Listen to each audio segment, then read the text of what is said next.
सद्गुरु के मुखार बिंदु से निकली भाव भरी वाणी को निरंतर सुनने और जीवन को सुंदर, सरल, कोमल बनाने के लिए पहले इस चैनल को सब्सक्राइब करें और बेल आइकन दबाएं।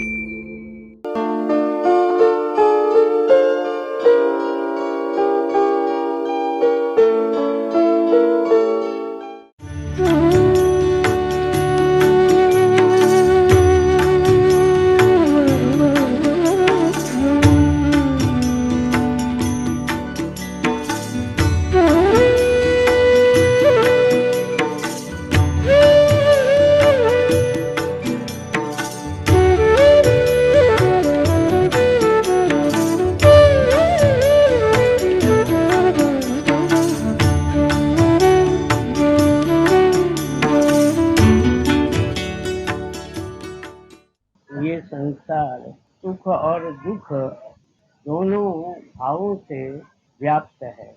सुख बहुत कम और दुख बहुत अधिक। इसका कारण ये है कि अधिकांश व्यक्ति जो हैं वो केवल शरीर के लिए ही इस संसार में जीवित हैं और उनका मन जो है उस मन में किसी प्रकार की शुद्ध भावना, शुद्ध चेतना इत्यादि का भाव न रहने के कारण ये संसार संपूर्ण ऐसा विकृत हो गया है, विकार युक्त हो गया है कि मनुष्य शांति से सांस भी नहीं ले पाता। अब किस प्रकार इसे सुखमय, आनंदमय, प्रेममय, भावमय इस जगत को बनाया जाए, इसके लिए बीच बीच में अवतारी आते हैं, संत आते हैं, भक्त आते हैं, प्रेमी आते हैं और वो प्रार्थना और प्रभु की शरणागति का भाव देकर चले जाते हैं।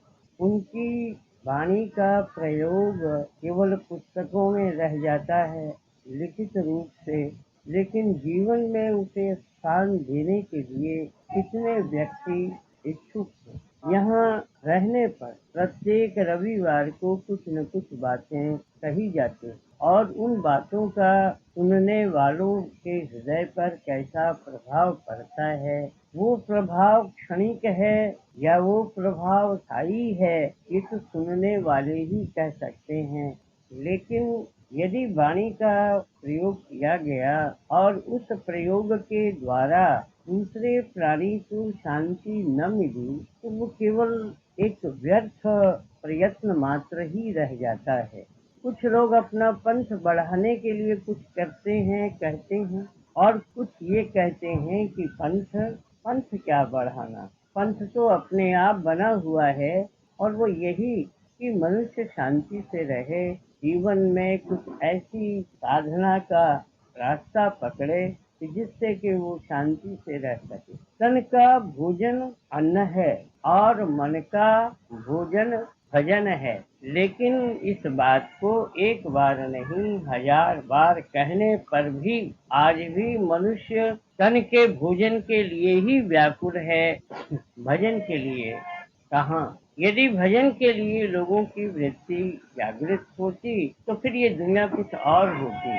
मनुष्य का एक भ्रम है, बहुत बड़ा भ्रम। तीर्थों में चक्कर काटने से या तीर्थों में दर्शन करने से मानसिक सुख मिलेगा, लेकिन ये तो व्यक्तिगत अनुभव भी है और लोगों को भी देखा है कि वह शारीरिक कष्ट के मानसिक शांति इन तीर्थों में कहाँ मिलती है। कहने के लिए जो तीर्थ करके आते हैं वो कहते हैं बड़ा आनंद रहा, बड़ा सुख रहा, लेकिन न तो वहाँ सुख है ना वहाँ आनंद है, क्योंकि मनुष्य को तीर्थ बनाना पड़ता है अपने हृदय में, और जब तक वो अपने हृदय में तीर्थ नहीं बना पाता तब तक वह अनेक तीर्थों में चक्कर काट कर भी जा पाता है। एक थकावट, मन थका हुआ है।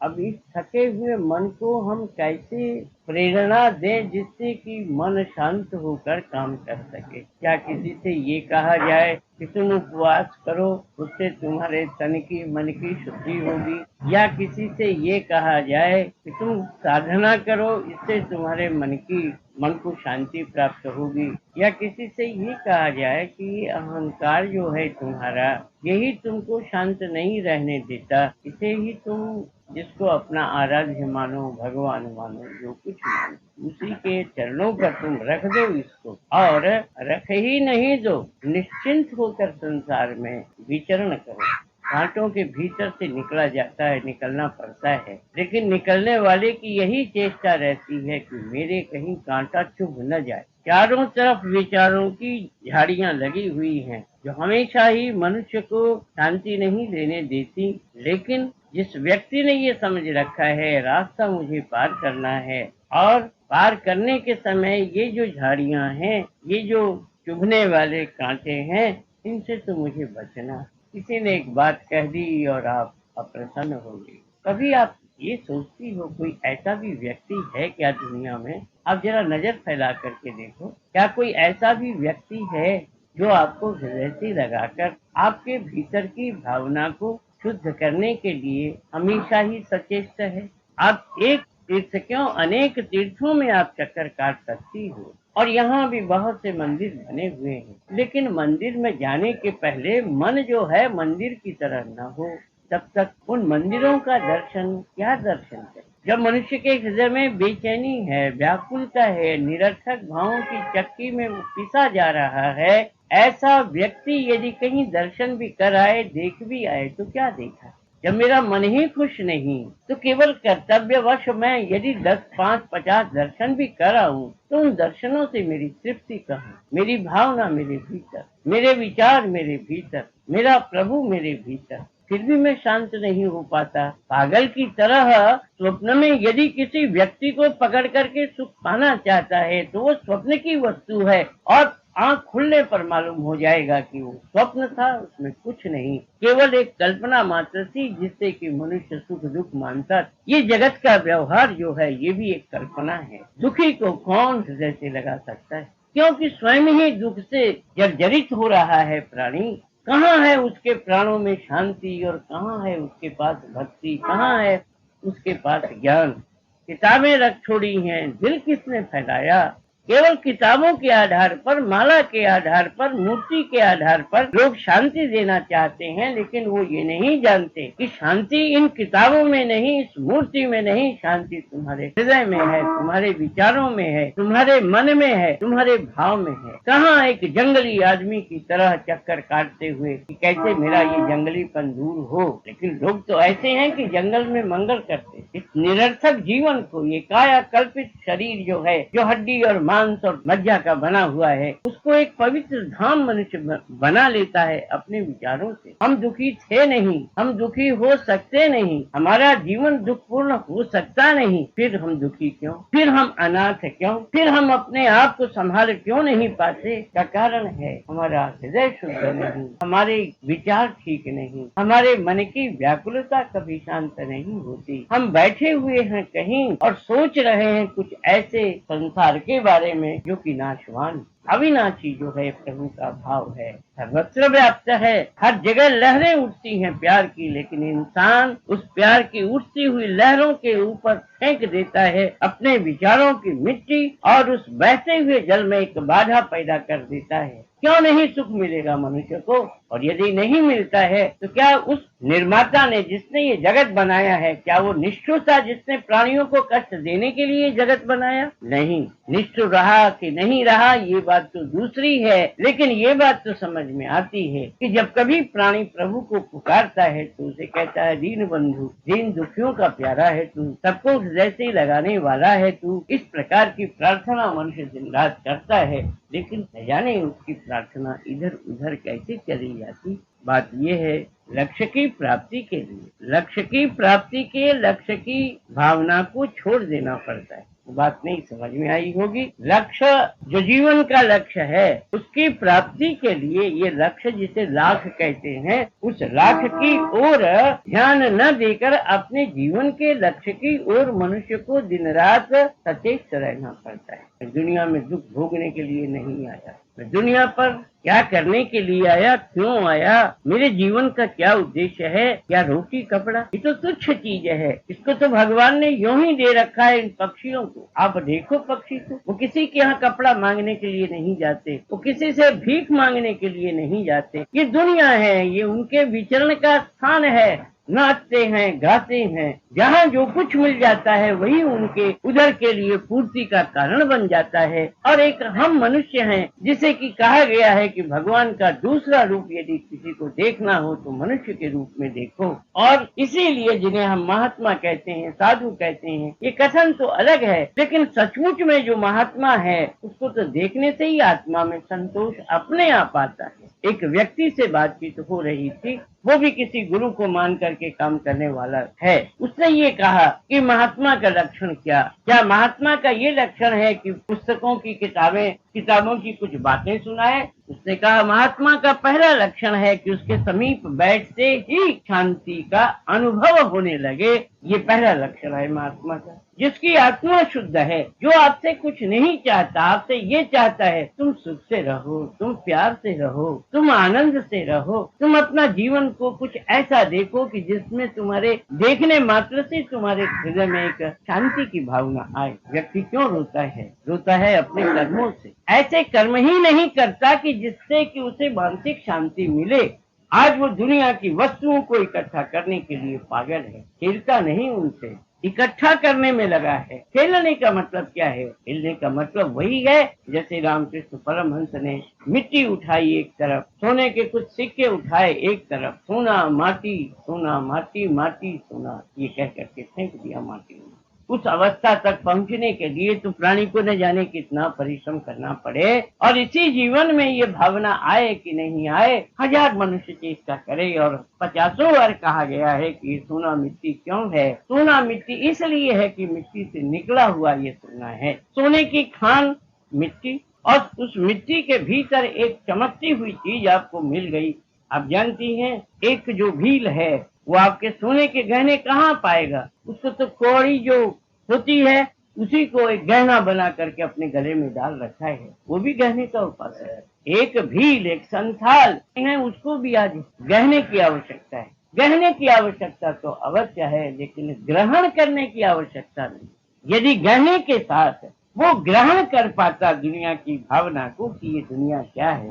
कहने वालों ने कहा ये दुनिया धोखे की टट्टी है। टट्टी पर्दे को कहते, धोखे की टट्टी कैसे? धोखा तो तुम खाते हो, दुनिया धोखे की टट्टी नहीं। एक हाथ में अस्त्र है, हम चलाना नहीं जानते तो सबसे पहले हमारा हाथ ही कटेगा। दुनिया में जितनी वस्तुएं पड़ी हुई हैं, कौन कहता है आपसे कि मोह करो उसे? एक कपड़ा है, उस पर दाग न लगे, ठीक है, लेकिन ये मन के ऊपर विचारों के अनेक दाग लगे हुए हैं, उसका कोई धोने वाला मिला? कोई रास्ता बतलाने वाला मिला? कहाँ गए वो साथी? कोई आपका साथी नहीं। आप सोच लो, समझ लो। इस बात को आप न जानती हो तो फिर जान लो, आपका साथी कोई नहीं, आप अनाथ हो। और नहीं समझती हो तो अभी हम फिर आपके सम्मुख रख देते हैं कि आपका साथी कोई नहीं। आप इस शरीर के साथ हो ना, बीमार क्यों हो जाता है? आपका साथी है ना। आपका मन है ये दुखित क्यों हो जाता है? यदि आपका है और आपका साथी है तो आप तो प्रसन्न आनंद स्वरूप हो। फिर ये मन चंचल क्यों? ये बुद्धि भ्रमित क्यों? ये चित्त चंचल क्यों? ये अहंकार क्यों बार बार सांप की तरफ फन उठाता है? जरा सोचो। फिर यदि आप ये कहो कि हमारे पति है, हमारे पुत्र हैं, हमारे संबंधी हैं, सब मतलब ही यार कोई नहीं है आपका। आप जब तक उनकी सेवा करती हो, उनके सम्मुख कार्य करती हुई, नाचती हुई, प्रसन्न करती हुई, सब कुछ करती रहने पर भी आप उनकी नहीं। क्यों? जब कभी कष्ट पड़ता है या कोई बात है तो मनुष्य पहले अपने ऊपर देखता, बाल बच्चों की बात बाद में। कहीं भी आप देखो, एक बार सोच करके देखो कि आपका कौन? सचमुच में आपका कोई नहीं। ये मैं कोई उपदेश की बात नहीं कहता, जैसे साधु लोग कहा करते हैं। मुझे इन साधुओं से कोई ऐसा उल्टा सीधा भाव नहीं, लेकिन बात ये है कि थिएटर में एक दिन एक आदमी राजा बन गया। तो राजा कैसे? वो राजा कैसे? सिनेमा में एक हीरो बन गया। तो क्या हीरो हो गया? उसका जीवन कुछ और। तो ये कहलाने वाले साधु जो हैं, ये ऐसे ही हैं। न इनको खुद को शांति है, नहीं दूसरे को शांति दे सकते हैं। जब किसी के पास आप जाओ और जाने वाले के भीतर ये भावना, जिसके पास आप जाती हो उसके भीतर ये भावना है कि मैं इससे क्या ले लूं, मीठी बातें कहकर, मैं इसे डरा कर या मीठे ढंग से कुछ ऐसी बातें कह दूं कि ये घबरा करके ये कहे कि बाबा जी आप हमारी रक्षा करो, आप ही कर्णधार हो, आप ही चलाओ। अब समझता है कि ठीक है, अब तो अपने चंगुल में आने का हिसाब हो गया। लेकिन संतों का ये रास्ता नहीं। संत किसी को समीप आने ही नहीं देता। अगर पास में आ गया और भाव यदि शुद्ध है तो संत की सबसे बड़ी महिमा है कि दूसरे को भी संत बना देता, दूसरे के भाव में भी ऐसी एक तीव्रता दे देता है कि वो दुनिया में रहता हुआ दुनिया का नहीं, वो तो है उसी का जिसने की दुनिया बनाई। दुनिया बनाने वाले का साथी होना बहुत भाग्य से होता। और दुनिया के खेल देखने वाले खेल कहाँ देखते हैं जी, खेल देखना सीख जाएं तब ये दर्शक हो जाएंगे। ये तो बात बात में झगड़ने वाले, उनके पीछे परेशान होने वाले प्राणी हैं, उनके पास शांति कहाँ है। देखे बहुत से साधु संत तो एक एक में, लाखों में कोई एक, जिसने तपाया है अपने जीवन को। सोने में जो चमक आती है, जितना अधिक वो सोना तपाया जाता है उतनी ही अधिक उसमें चमक आती है। प्राणी के भीतर भी वही भावना है, जितने उल्टे सीधे कष्ट आने पर भी वो सहन करता है अपने प्रभु के आधार पर। उसी व्यक्ति के भीतर एक ऐसा व्यक्तित्व स्वतः उत्पन्न हो जाता है कि जिसकी आभा को देखने के लिए हजारों व्यक्ति तरसते रहते हैं कि हे प्रभु हमको भी ऐसा भाव दे कि हम भी इसकी तरह हो सकें। किंतु आप जानती हैं दुनिया में भ्रम अधिक है, यथार्थ बातें बहुत कम। ये बातें बार बार आप लोगों से क्यों कही जाती है मैं तो समझ नहीं पाता। मैं समझूं या न समझूं, किंतु भीतर में जो बैठा हुआ है वो कहता है कि कहाँ तेरी वाणी में शक्ति आई। अभी तू लोगों को पहचान नहीं सका, अभी तक तो किसी को शांति दे नहीं सका। ये तेरे समीप आए और तेरे भाव का कोई भी कण नहीं पा सके तो तेरे बोलने का क्या अर्थ, किससे क्या लेना, किसको क्या देना। मानसिक शांति ही सबसे बड़ी शांति, मानसिक भक्ति ही सबसे बड़ी भक्ति। ये बाहर के मंदिर मस्जिद टूट जाएंगे, नष्ट हो जाएंगे, लेकिन तुम्हारे भीतर का भगवान ही तुम्हारा नष्ट हो जाए, लेकिन भगवान की भावना तुम्हारी नष्ट नहीं हो सकती। संत की सबसे बड़ी विशेषता है, एक ऐसा कहने के लिए कहते हैं, शून्य महल में शून्य गगन में महल पिया का किस विध मिलना हो। ये शून्य है, गगन की तरह, आकाश की तरह, इसी में मिलन करना। जब तक आप किसी मूर्ति को मानती हो तब तक मूर्ति अलग है, आप अलग। शून्य गगन, गगन कैसे, गगन में आवाज होती है, वायु चलती है, यहाँ भी प्राणों की वायु श्वास के द्वारा दिन रात चलती रहती है। ये शून्य है। अगर ये शून्य न हो तो इसमें जो कुछ आप डालते हो कहीं अटक के रह जाएगा, कहीं अटकता नहीं है, यहाँ से चला हुआ ठीक अपना काम करता हुआ यथार्थ स्थान पर सब काम होता है। शून्य गगन में महल किया। महल यूं तो आप जानती हो कि बहुत बड़े राजा का जो स्थान होता है उसको महल कहते हैं, लेकिन इस महल की प्राप्ति के लिए मैं को हल करना पड़ता है। मैं जो अहंकार की भावना है उसे हल करो। मैं कुछ नहीं, मेरा कुछ नहीं, जो कुछ है वो तू। ये तू कहते कहते तू में मिल जाता है, फिर कोई भावना नहीं रहती। ये जो मैंपना है यही हल नहीं करने देता विचारों को, इसलिए वो महल में प्रवेश नहीं कर पाता। ये है महल,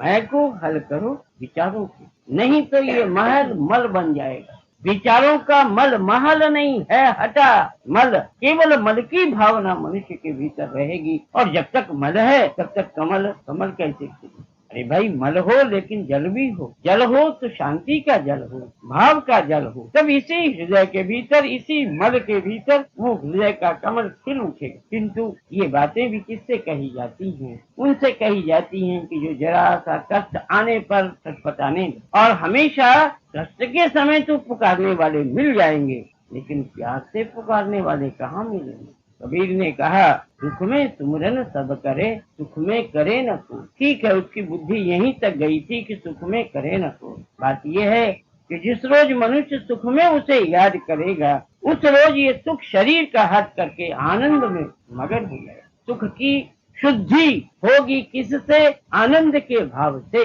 नहीं तो ये सुख जो है पानी और मिट्टी से मिला हुआ है, ये शरीर की ही तरफ ध्यान देने वाला ये सुख है। और आनंद जो है वो तो आत्मा का भाव है, वो आत्मा स्वरूप है, प्रकाश स्वरूप है, ये हम कहते हैं। लेकिन फिर भी मनुष्य के मन का अंधेरा दूर नहीं होता। तो कहने से क्या हुआ? हम किसी से कहें हम अरबपति हैं, असंख्य पति, हम सब कुछ, हम अपने मन के ही पति नहीं, इन लखपति और करोड़पति, या पति लगा रखा है सबके साथ, लखपति, लाखों का पति। मिट्टी इकट्ठी कर ली बहुत सी, हो गया पति। कहने लगे मैं कूड़पति, कूड़े का पति, मैंने बहुत से गंदे विचार अपने साथ रख छोड़े हैं, मैं कूड़े का पति। अरे बाबा, पति तो एक, यदुपति, रघुपति, जो कुछ आप कहो, पति तो एक ही है। तुम लखपति कहाँ से हुए, तुम करोड़पति कहाँ से हुए? तुम ये कहो कि मैंने संसार का बहुत सा कूड़ा इकट्ठा करके कहा कि इसकी संख्या कितनी है,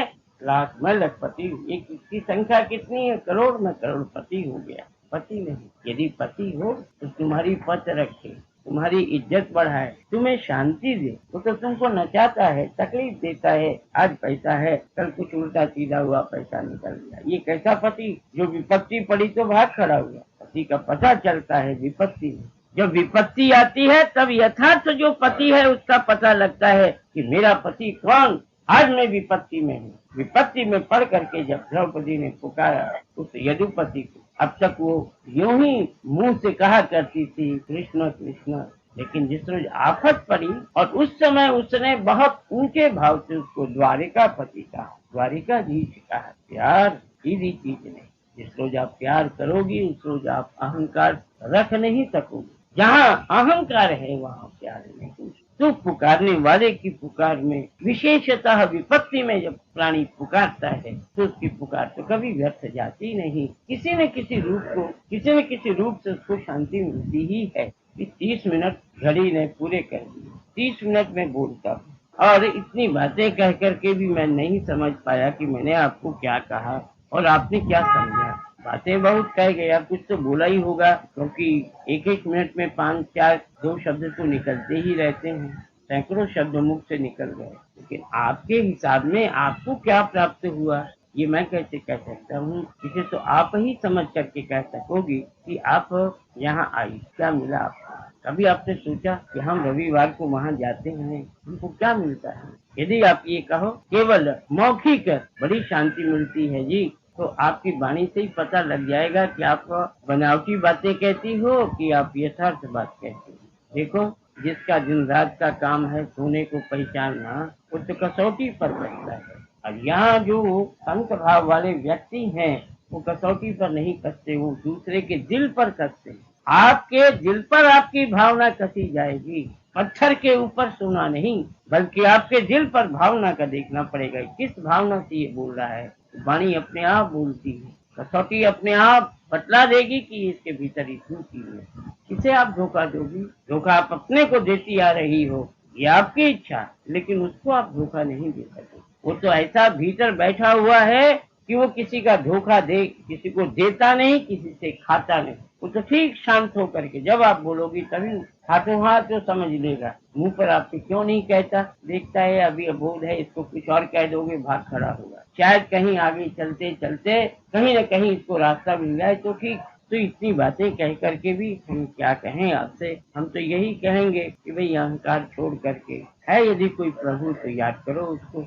यदि आप ही प्रभु हो तब तो आप ब्रह्म ज्ञानी हो गए, बहुत ही अच्छी बात है। लेकिन मैं ब्रह्म हूँ कहने से ब्रह्म नहीं होता। मैं क्या हूँ इसे कोई नहीं जानता। शरीर का बोध कराने के लिए प्रत्येक व्यक्ति मैं का प्रयोग करता है। मैं कहता हूँ, उधर वाला भी कहता है, मैं कहता हूँ, भाई तो तुम भी मैं, ये भी मैं, आखिर कितने मैं? जितने व्यक्ति बोलते हैं सब अपने आप को मैं कहता हूँ। वो कहता है कि मैं कहता हूँ। अरे झगड़ा क्यों? मैं का झगड़ा इसलिए ये सबसे विवादी और महाकष्ट देने वाला जो मैं है, उस मैं से परित्राण, उससे आप रक्षा करो। विचारों से मैं कुछ नहीं, मेरा प्रभु सब कुछ।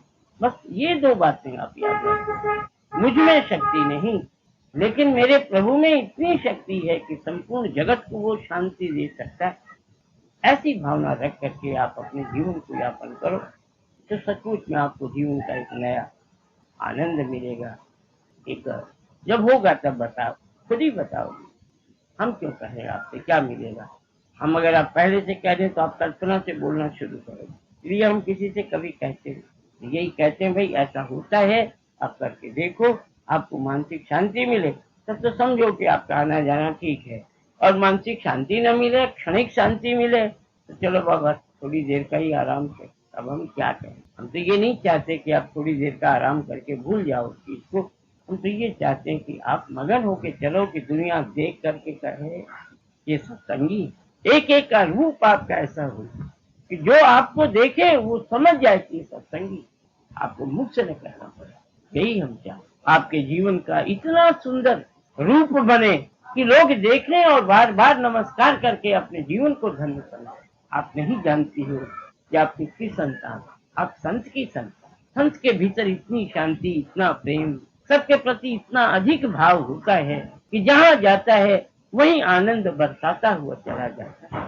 बस तो यही आपसे कहना है, आप किसकी संतान हो उसका आप ख्याल रखो और अपने वेश को मत बिगाड़ो। आप कोई मंदिर में चक्कर काटने वाली नहीं, आपके भीतर तो एक भावना की ऐसी शक्ति प्रत्येक मुहूर्त ज्ञात से अज्ञात से सद्गुरु देता ही रहता है। नतमस्तक होकर के उसके आशीर्वाद को स्वीकार करो और अपने जीवन को इतना सरल, इतना सरस, इतना आनंदमय बनाओ कि आपको देख करके लोग समझें कि हाँ है भाई सत्संग। ये भी एक सत्संग है जो मनुष्य के जीवन को बिल्कुल बदल करके बिल्कुल शांत, प्रेम, आनंदमय बना सकता है।